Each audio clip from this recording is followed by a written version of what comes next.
Okay friends, one of the first things we have to do is safely tie off our steering wheel so it can't spin on us. Now inside the passenger compartment we're going to find that steering shaft. It's located right along the driver's side right here. You should find a plastic cover on it. If you look down where the power steering lines connect to your steering box, you're going to find a little flippy-do of plastic. Just go ahead and lift up on that, and then we're going to slide this whole unit up towards the passenger compartment. With that slid up, you can see one of our mounting bolts right here. And then the other one will be located up top right there. I'm going to start removing this 11mm pinch bolt.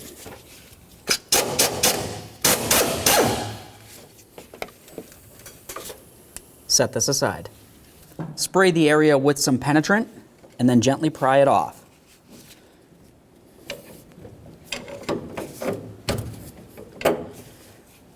That looks good. Now let's remove this 15mm headed nut.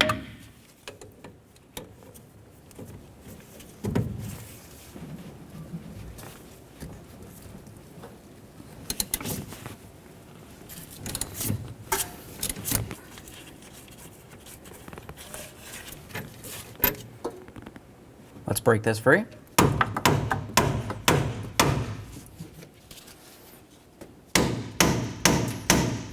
On our application, the steering shaft is frozen in the center where it's supposed to slide.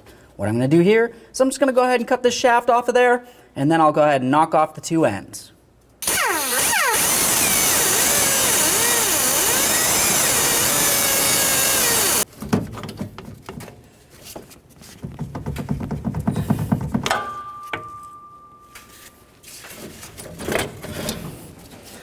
There it is, friends. Once the shaft is out, the next thing I want to do is continue on by cleaning up this area here. I want to make sure that our new shaft slides on nice and easily, and then we'll move along and we'll do the same on the far end on the steering box. Spray both shafts with copper never-seez.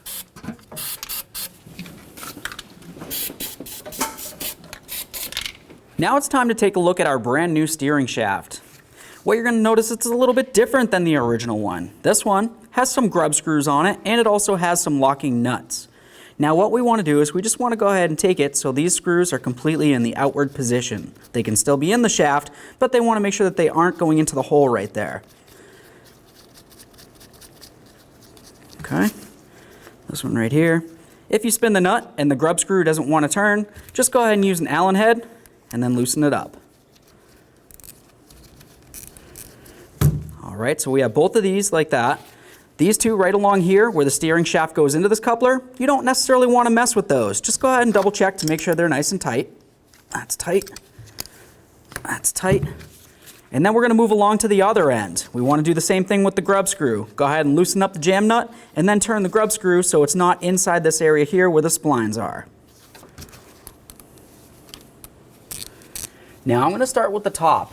This long grub screw that comes across here is supposed to go through the slot in this steering shaft. So I'm just going to go ahead and take this, I'll line it up, slide it on there as far as it can go, and then we're going to tighten up that center grub screw as far as it can go, and then we'll tighten up the jam nut.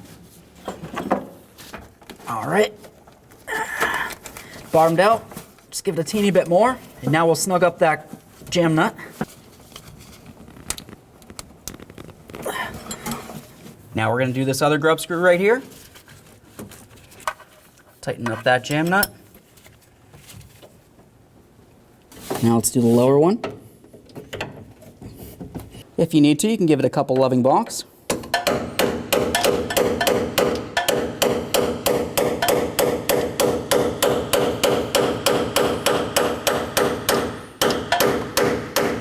All right, that's completely bottomed out. Now let's tighten up that grub screw and then the jam nut. Okay, grub screw's bottomed out. Teeny bit more. Now let's tighten up that jam nut.